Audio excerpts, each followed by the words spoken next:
Si vous êtes une mère célibataire, la vie doit être difficile, n'est-ce pas? Vous êtes peut-être au chômage et vous visez notre richesse? Dans un restaurant haut de gamme, la rencontre avec la famille du fiancé de mon fils a commencé. Leur mère, apprenant ma situation de mère célibataire, s'est moquée de moi. De toute façon, vous n'avez pas l'air d'exercer une profession décente. Ce mariage n'est pas acceptable. Tout en rageant intérieurement, j'ai souri du bout des lèvres. Ce ne sont que des apparences. Juste superficielles. Elle ne savait pas qui nous étions vraiment, mon fils et moi, et ne voyait les choses que de manière superficielle. Je m'appelle Irène. Pour des raisons qui me sont propres, j'ai élevé seul mon fils, Sean. Cela a été difficile, mais de la maternelle à la fin de ses études, Sean a magnifiquement grandi. Et la première fois qu'il m'a invité à dîner avec son premier salaire, un flot d'émotions m'a submergée et j'ai fini par pleurer devant lui. C'était très embarrassant. Aujourd'hui, Sean a 25 ans. Un jour, j'ai reçu un message de lui disant « J'ai besoin de parler de quelque chose ». Le message était si simple que je ne pouvais pas deviner de quoi il s'agissait. Lorsque je lui ai répondu, il a simplement insisté en disant « Je parlerai plus tard ». Craignant qu'il ne se soit passé quelque chose, j'ai été anxieuse toute la journée. J'ai quitté le travail plus tôt et j'ai attendu à la maison, et quand Sean est rentré, il semblait un peu gêné. Assis autour de la table du salon, nous avons discuté comme si nous étions une famille qui se retrouvait après une longue période, nous demandant l'un à l'autre « Tu te portes bien ?» Ou encore « Comment va le travail ?» Alors, quoi de neuf aujourd'hui? De quoi vouliez-vous parler? J'ai préparé une deuxième tasse de thé et j'ai finalement abordé le sujet principal. Sean avait l'air joyeux depuis qu'il était rentré à la maison. Ce n'était pas un sujet négatif? Mais il semblait tendu. Après m'avoir remercié pour le thé, il a respiré profondément. Finalement, comme s'il avait pris sa décision, il a hoché la tête en disant oui et a commencé à parler. Maman, en fait, je pense à me marier. Me marier. Allez, tu n'as pas besoin d'être aussi surprise. La mention soudaine d'un mariage m'a vraiment choquée. Mais c'est vrai. Sean a déjà 25 ans et il n'est pas du tout étrange qu'il ait de telles discussions à son âge. Le temps qui passe semble s'écouler terriblement vite. J'ai l'impression qu'il y a quelques instants, mon fils était encore un enfant, et voilà qu'il parle de mariage. Je comprends. Si vous avez choisi votre partenaire de manière réfléchie, je ne m'y opposerai pas. Félicitations, Sean. Oui, merci, maman. Après cela, il ne s'est rien passé de particulier, et la vie a continué comme si de rien n'était. Mais à l'intérieur, je me sentais aussi joyeuse que si c'était ma propre fête, et mon esprit était en fête. Sean m'a dit qu'il devait se lever tôt demain, alors il est allé se coucher après avoir dîné et pris une douche. Je suis encore éveillée, dans ma chambre, à regarder l'écran de mon ordinateur. Puis, sur un coup de tête, je suis descendue tranquillement. Ma destination était une photographie qui se trouvait dans notre maison depuis plus de 20 ans. Chérie. Sean va se marier. Tu peux le croire? Le visage de mon défunt mari, John, sur la photo, est toujours resté souriant. Lorsque je suis heureuse, il semble partager ma joie, et lorsque je suis en difficulté, il semble m'encourager. Un sourire si doux. En te regardant maintenant, Sean te ressemble vraiment. J'ai superposé les images de mon défunt mari et de mon fils. Oh, c'est vrai. J'avais aussi 25 ans quand je me suis mariée. Réalisant la coïncidence des chiffres, j'ai commencé à me souvenir de la façon dont j'avais rencontré mon mari pour la première fois. J'ai grandi dans un quartier résidentiel de New York. Notre maison était ordinaire. Mais il y en avait d'autres, éparpillées, avec de grands jardins. Le quartier n'était pas très actif sur le plan social. Nous nous saluions lorsque nous nous rencontrions, mais nous ne bavardions pas beaucoup et nous ne devenions pas amis. En y repensant, j'ai l'impression que c'était un quartier un peu particulier. Dans ce contexte, il n'y avait qu'une seule personne que je rencontrais intentionnellement. Jacques. Allons au parc. En rentrant du jardin d'enfants, je sonnais toujours à la porte des Thompson. J'appelais mon ami qui vivait à côté, un an plus jeune que moi, John Thompson. J'arrive.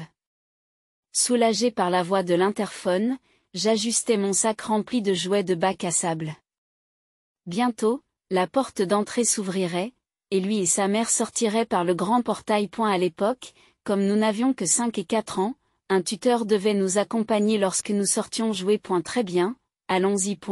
Attends-moi, Rénie. Quand je commençais à marcher devant lui, il me suivait en courant. Et elle m'appelait toujours Rénie, Rénie, et me suivait partout, et je l'adorais. Même lorsque nous sommes devenus des élèves du primaire et du secondaire, notre relation n'a pas changé. Nous nous sommes retrouvés dans des lycées différents, mais comme nos maisons étaient voisines, je ne me suis jamais sentie seule. À cette époque, nous avions des téléphones, donc les jours où nous ne pouvions pas nous rencontrer en personne, nous pouvions toujours discuter ou nous appeler. C'est ainsi que nous avons grandi, en maintenant la relation que nous avions depuis la maternelle. Finalement, lorsque j'ai eu 25 ans, j'ai reçu une proposition sincère de Jacques. Je me suis enfin fait prendre.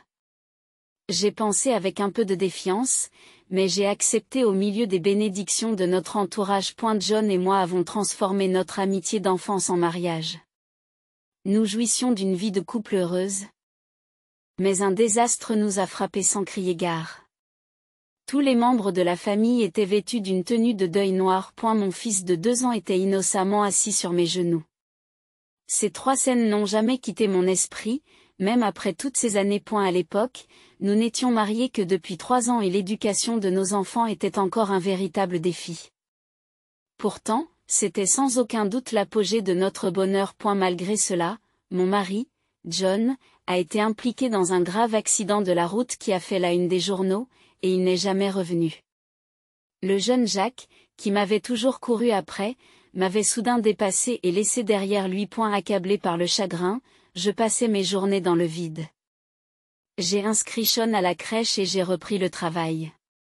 Mais je n'arrivais toujours pas à me concentrer sur quoi que ce soit. Peu importe ce à quoi je pensais, je me retrouvais rapidement dans un état second, incapable de me concentrer. C'est mon fils Sean, âgé de 2 ans, qui m'a réconforté et ramené à la réalité en me disant « Maman, je vais te faire un câlin. Sean. Maman, tu as de la fièvre ?» Le visage de mon fils qui demandait cela était très triste. Il n'y avait pas de larmes, mais son visage était marqué par l'inquiétude et l'incertitude. « Non, je vais bien, » dis-je en lui souriant. Voyant cela, Sean a retrouvé son large sourire habituel. « Ah, c'est vrai. C'est moi qui ai rendu Sean triste. Parce que je me sentais mal et que je n'arrivais pas à m'en remettre, que je trébuchais sur mes journées, Sean l'a senti et a partagé ma tristesse. Désolé, Sean. Je m'en suis rendu compte et j'ai décidé d'aller de l'avant avec le sourire. Après avoir terminé les tâches ménagères de la journée, je me suis agenouillé devant la photo de John. Il ne me poursuivait plus en m'appelant Rénie, Rénie. Elle avait franchi la ligne d'arrivée seule, me laissant derrière lui. Et maintenant c'était à mon tour de lui courir après. Jacques. Pendant que je contemplais la photo, Sean a commencé à jouer avec des blocs de bois de différentes formes derrière moi. Repose-toi bien et veille sur nous. Waouh! Un bruit de claquement se fit entendre derrière moi. Ce devaient être ces blocs qui tombaient. Sean ne s'est pas découragé pour autant et a recommencé à empiler les blocs. Impressionné par sa résistance, j'ai continué à parler à la photo souriante de mon mari. Tout va bien. Je prendrai bien soin de Sean. Ce n'est pas que j'avais oublié le chagrin. Le désespoir de le perdre était bien présent en moi. Mais j'ai décidé de transformer cette douleur en force et d'élever notre fils unique pour qu'il devienne un homme bien. C'est la promesse que j'ai faite à mon mari bien d'aimer. Au fur et à mesure que Sean grandissait, il ressemblait de plus en plus à son père. Et sa mère enthousiaste, maman, qui me courait après, ressemblait à un Jacques. Lorsqu'il est arrivé au collège, Sean a commencé à se rebeller. Nous avions des désaccords, mais je crois que notre relation en tant que mère et fils n'a jamais été vraiment tendue. Après avoir traversé l'adolescence, Sean est devenu un homme gentil et sincère. Maintenant, il parlait de se marier. En entendant cette nouvelle, j'ai ressenti un mélange de bonheur, de solitude et d'un peu de surprise. Sa fiancée s'appelait Sophie. Et elle l'avait rencontrée juste après son entrée à l'université, et ils sortaient ensemble depuis. J'avais vu une photo d'elle une fois, elle semblait très douce et mature. Nous sommes arrivés. Je me suis garé et j'ai serré le frein à main en informant mon fils de notre arrivée. Je te remercie. J'apprécie que tu aies fait tout ce chemin et que tu aies même conduit. Avant le mariage, une rencontre avec Sophie et ses parents a été organisée. L'adresse indiquée sur l'invitation conduisait à un célèbre restaurant haut de gamme. Il est situé un peu à l'écart du cœur de New York. Dans un quartier plus calme. Nous nous sommes un peu perdus, mais Sean nous a aidés à naviguer à l'aide du GPS de son téléphone, et nous sommes arrivés sans trop de problèmes. Nous avions prévu beaucoup de temps, il n'y a donc pas eu de problème. Tout en jetant un coup d'œil au jardin magnifiquement entretenu, j'ai ouvert la porte d'entrée.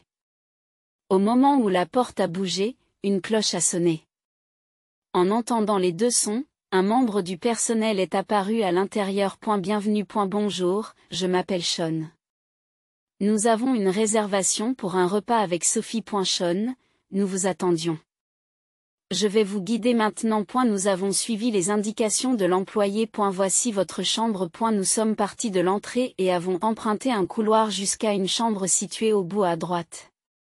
Après avoir exprimé plusieurs fois nos remerciements, nous nous sommes tournés vers la porte. C'est enfin arrivé. Oui.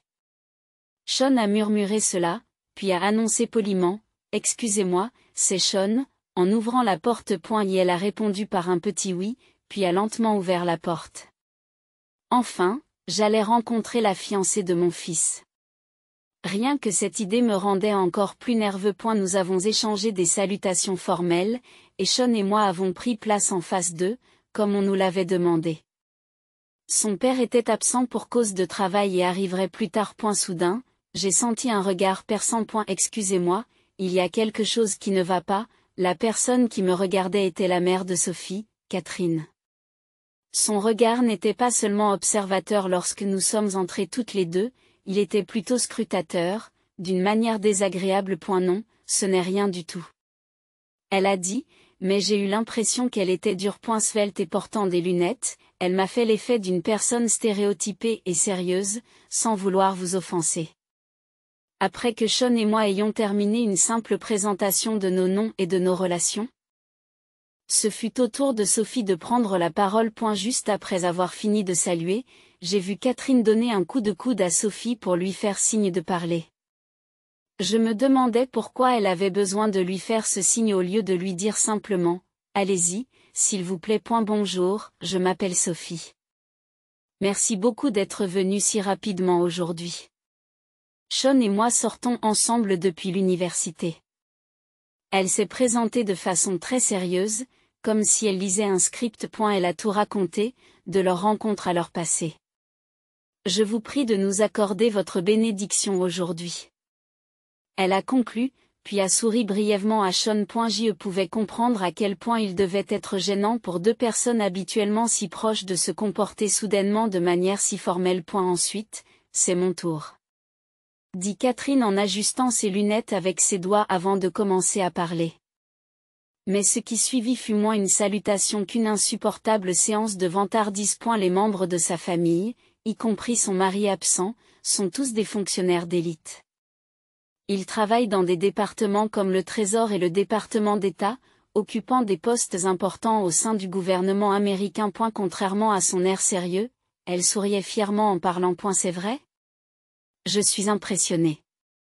Ce n'est pas un problème en soi.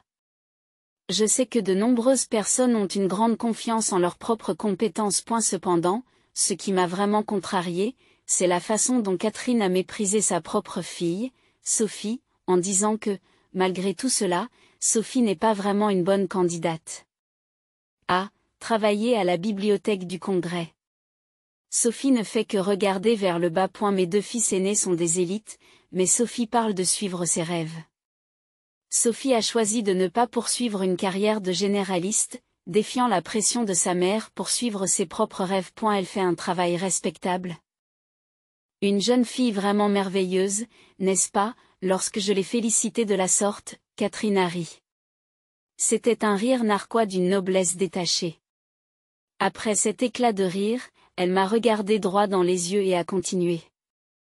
Vous venez d'une famille monoparentale, après tout point excusez-moi ? Demandai-je, déconcerté par sa déclaration et le lien qu'elle essayait de faire. Toujours avec un sourire en coin, Catherine a continué. Une mère célibataire, donc probablement un simple diplômé de l'enseignement secondaire, de ce point de vue, même une fille terne comme la mienne peut sembler impressionnante. Elle éclate à nouveau de rire. Les familles monoparentales doivent se battre, n'est-ce pas ? Peut-être que vous êtes au chômage et que vous visez notre richesse ? Quoi qu'il en soit.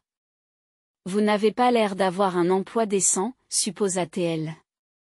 Je n'ai pas mentionné mon emploi dans mon introduction. Je l'ai volontairement laissé de côté, espérant que cela ressortirait plus tard dans la conversation et rendrait la discussion plus intéressante. Je regrette maintenant cette décision, n'ayant pas anticipé ce genre d'attaque. Un tel mariage, même si Sophie est une fille ennuyeuse, ne peut être approuvé. S'il vous plaît, nous devons vous demander de partir, conclut-elle dédaigneusement. Excusez-moi. Ce dîner était crucial pour le mariage de Sean. Je ne pouvais pas laisser les choses se gâter, alors je me contentais d'acquiescer et de laisser passer les remarques désobligeantes ou les vantardises. Cependant, je ne pouvais pas ignorer ce qui venait d'être dit. J'avais juré à mon défunt mari d'élever Sean en tant que mère célibataire. Catherine avait méprisé ce fait, étant un foyer de mère célibataire. C'est quelque chose que je ne pouvais pas pardonner. Sean est actuellement membre du Congrès. Je pensais que vous, en tant que fonctionnaire, sauriez que l'appeler chômeur est une insulte. J'ai réussi à maîtriser ma colère. Contenant à peine ma rage bouillonnante alors que je réfutais avec force l'étiquette irrespectueuse de chômeur. À l'instar de Catherine, qui avait souri en faisant ces remarques désobligeantes, j'ai également esquissé un sourire du bout des lèvres. En fait, je ne trouvais pas cela drôle d'un point de vue émotionnel. Comment peut-on traiter d'ennuyeuse une jeune femme aussi merveilleuse et parler avec autant de bassesse de son propre enfant ? Les enfants ne sont pas des outils pour satisfaire la vanité d'un parent. Qu'est-ce qu'il y a ? Catherine semble déconcertée alors que je me mets soudain à parler avec éloquence. N'êtes-vous pas vous aussi un fonctionnaire d'élite, Catherine ? Trop occupée, peut-être, à laisser l'éducation de votre fille à une nounou ou à quelqu'un d'autre. Ce qui explique peut-être pourquoi elle a si bien tourné. C'était au moins une sage décision. Qu'est-ce que c'est que cette impolitesse ? Qu'est-ce que c'est que cette impolitesse tout d'un coup ? Grossièreté. Qui est impoli, selon toi ? Tu ne te souviens pas de ce que tu viens de dire ? Maman, calme-toi, s'il te plaît. Sean s'est interposé. Et si tu l'avais élevée avec ses valeurs, elle ne serait pas devenue la femme remarquable qu'elle est aujourd'hui. Bien que j'essaie de me contrôler, ma colère remonte peu à peu à la surface. Comme je continuais à parler rapidement, le visage de Catherine est devenu rouge et elle a commencé à pousser des cris d'indignation. Je l'ai ignoré et j'ai continué. Nous sommes peut-être une famille monoparentale, mais je suis professeur d'université, donc nous sommes financièrement stables. Mon fils, qui est aussi talentueux que son père, a repris la base politique de son grand-père et est devenu membre du Congrès. Je suis désolé de briser vos idées fausses et superficielles avec la réalité. Nous n'avons aucune difficulté financière et nous n'avons donc pas besoin d'un seul centime de votre richesse. Alors que je parlais sans arrêt. Catherine semblait ne plus savoir où donner de la tête. Elle ouvrait et fermait la bouche, marmonnant des oh, oh. Vous avez dit que cette union ne pouvait être approuvée, mais j'aimerais beaucoup célébrer leur mariage. Pour sauver une charmante jeune femme de ce cauchemar. Finalement, j'ai dit presque tout ce que je voulais. Je me suis un peu calmée quand Sean est intervenu à nouveau, et j'ai commencé à ressentir un sentiment de culpabilité envers lui et Sophie. Député ? Professeur d'université. Catherine, complètement décontenancée, ne faisait que marmonner ces deux mots sous sa respiration. Son état d'hébétude, si inattendu dès la première impression, et son visage aux yeux et à la bouche grands ouverts était quelque peu amusant. J'ai étudié les sciences politiques à l'université. Plus j'en apprenais, plus j'étais attiré dans ses profondeurs. Sur quel système le monde actuel fonctionne-t-il? Qui a proposé ce système, où, et quel changement a-t-il subi? En apprenant cela, même l'histoire du monde que je trouvais ennuyeuse au collège et au lycée s'est transformée en une boîte à trésors passionnante. Mes recherches étaient si passionnantes que je produisais continuellement des résultats. J'ai continué à les écrire et à les publier sous forme d'articles. En peu de temps, j'ai accédé au rang de professeur dans une université privée réputée. Tout en donnant plusieurs cours, je poursuivais mes recherches. Bien sûr, le fait d'être une mère célibataire était un défi. J'y commençais mes recherches et mes écrits après avoir couché Sean. Je devais réviser les travaux des étudiants. Selon la période de l'année, la correction des examens pouvait également faire partie de mes responsabilités. En outre, dans certains cas, des tâches sans rapport avec la recherche personnelle, telles que le travail administratif de l'université, ont dû être entreprises. Il m'est arrivé de passer des nuits blanches, sirotant du café noir pour empêcher mes paupières de se fermer. Alors que je m'attaquais au travail administratif de l'université sans rapport avec mes recherches. Si j'ai réussi à concilier mon rôle de parent et celui de professeur, c'est grâce à l'aide de mes parents et de ceux de mon mari. Le père de mon mari avait été membre du Congrès et avait même occupé le poste de secrétaire. Après avoir obtenu son diplôme, mon mari a travaillé comme secrétaire de son père, mais il est mort dans ce tragique accident. Plus de 20 ans plus tard, après avoir été diplômé d'une prestigieuse école de droit, Sean a commencé à travailler comme secrétaire de son grand-père.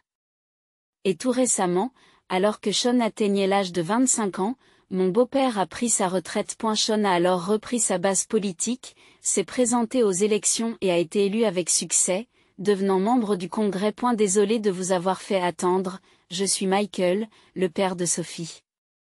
Au milieu de cette atmosphère tendue, Michael, le père de Sophie, arrive. Alors que tous les regards se tournent vers lui, notre regard se croise. Attendez, est-ce que j'ai déjà rencontré cet homme? Et vous? Irène. Ah, c'est vrai. Elle a semblé me reconnaître aussi. Après quelques secondes à me remuer la mémoire, j'ai eu un déclic. Michael, ce Michael-là. C'était un grand ami de mon mari à l'époque où nous étions à l'université. Je me souviens très bien d'être allé boire un verre avec lui et mon mari. La dernière fois que nous nous sommes rencontrés, c'était lors d'un enterrement, il y a plus de 20 ans. Son apparence avait tellement changé que je ne l'avais pas reconnu. Lorsque j'ai appris que Sophie allait épouser un homme portant le nom de famille Thompson, j'ai été surprise. Mais je n'avais jamais imaginé qu'il s'agirait en fait de la famille de John. Ah, vous vous connaissez. Intervint Catherine, visiblement troublée par nos retrouvailles inattendues. Oui. Ils sont la femme et le fils de mon défunt meilleur ami. Sean a bien grandi. Sean ne s'en souvient peut-être pas, mais il a rencontré Michael à l'âge de 2 ans, lors des funérailles de son père. Enchanté de vous rencontrer. Quel lien surprenant. En effet, c'est assez émouvant de penser que ma fille va épouser le fils d'un ami cher qui est décédé. En effet. Cependant, saisissant l'occasion, je me suis tournée vers Catherine avec un sourire.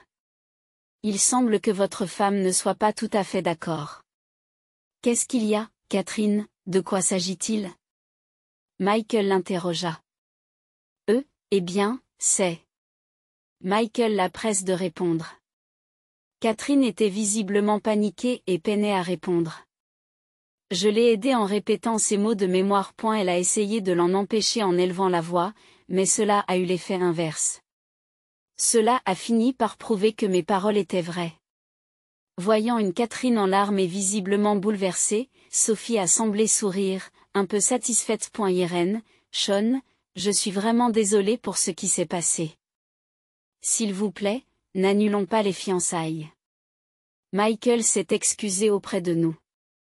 Non, arrête, Michael. Tu n'as pas à t'excuser et nous n'avons pas l'intention d'annuler les fiançailles. Après l'avoir persuadé d'arrêter de s'excuser, tout le monde s'est finalement installé à sa place. C'est alors que le premier plat du repas est servi. Malgré l'atmosphère gênante, nous avons poursuivi le repas. Il va sans dire que, bien qu'il s'agisse d'un plat servi dans un restaurant haut de gamme, je n'ai pas pu en apprécier le goût. Ce soir-là, Sean m'en dit plus sur les origines familiales de Sophie. Comme Catherine l'avait dit, à part Sophie, tous les autres membres de sa famille travaillaient comme fonctionnaires d'élite. Travailler à la Bibliothèque nationale était en effet respectable, mais sa mère la considérait comme une marginale. Honnêtement, je ne supporte pas de voir Sophie, qui a suivi ses propres rêves, traitée de la sorte. Sophie a un frère aîné et un frère cadet, tous deux fonctionnaires d'élite. Leur mère se vante de leur réussite comme de la sienne et se montre excessivement intrusive. Peut-être fatigué de cette ingérence, son frère aîné, qui travaille au ministère des Affaires étrangères, a déménagé et se déplace désormais fréquemment. Pour compenser, il semble que Catherine se soit impliquée à l'excès dans la vie de Sophie. Ne pas être reconnue par ses parents et être traitée comme une gêne, ce n'est pas normal. En effet. Quand j'ai raconté à Sophie que tu m'avais élevée toute seule en tant que mère célibataire, elle était tellement envieuse qu'elle en a pleuré. Sean. Je me suis redressée et j'ai siroté mon thé froid, tandis que Sean poursuivait. Je pense que c'était difficile de gérer ton travail de professeur tout en m'élevant seule. Maman, merci encore. Sean, arrête. Ces mots m'ont presque fait fondre en larmes. Pour les cacher, j'ai ri maladroitement.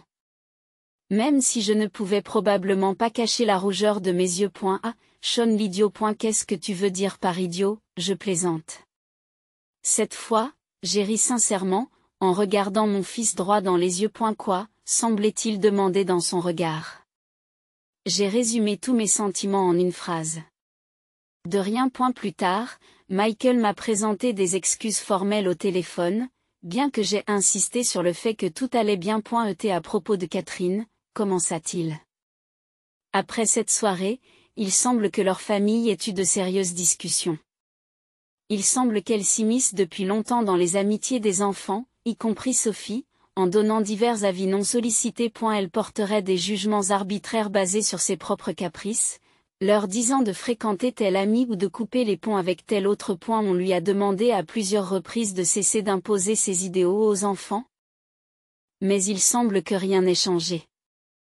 Ses fils aînés et cadets ont succombé à sa pression, suivant à contre-séure les chemins qu'elle approuvait. Mais Sophie était différente.